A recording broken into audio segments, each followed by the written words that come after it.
Let's move to more fascinating topics. It's about another set of bodies. But let's start from very general things. Lindsay, how is it relevant to solicitors to talk about these financial things and financial services?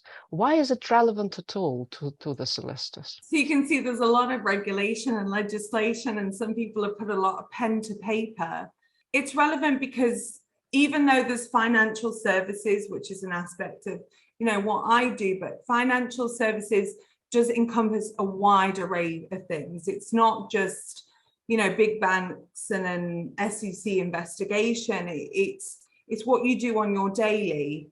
And there's certain things for a solicitor that they need to consider. They can't really give advice outside of their remit because they'll need extra qualifications, extra regulation. They'll need to be, you can't be a solicitor and be an accountant unless you are a solicitor and accountant. But I keep saying medical, but I don't want to operate on anyone. So just stick to what you know. So there's certain regulated activities that's relevant to the Financial Services Markets Act and whether or not you make a financial promotion.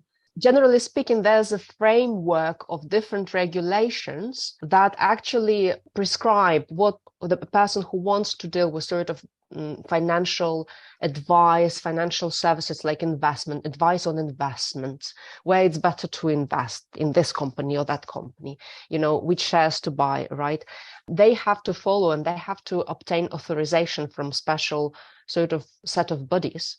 And this is Financial Conduct Authority, FCA, is their regulator, and also Prudential Regulation Authority, right? Two of those. And so the FCA, that's one of them. And then the Prudential Regulation Authority is like a dual regulator for things like banks and things like that. So where, again, it goes down to higher risk, higher regulation. The institutional banks, people that handle a lot of money and a lot of the big sort of, A-class banks require a little extra attention in terms of regulation. So they'll sort of fall under the PRA. And then the Financial Conduct Authority provides certain requirements as far as solicitor goes, but also licensed professionals. And it's designed to protect consumers. And it ensures that firms treat them fairly. You want economic stability, you want consistency in how people are treated, especially when it comes to money. And they can ban products and publish details of misleading advertisements, and they have an enforcement.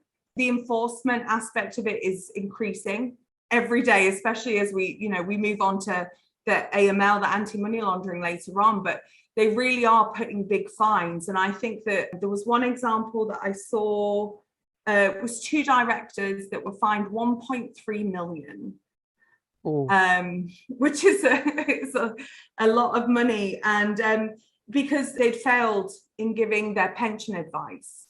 So it's not necessarily, they were financial advisors, so it's not in the solicitor remit, but you're talking about large sums of enforcement fines and money. So again, there's a number of regulators and they're there for different reasons. And the Financial Conduct Authority is very relevant to solicitors. The PRA is more to do with the banks and the institutions. And then there's the Financial Policy Committee that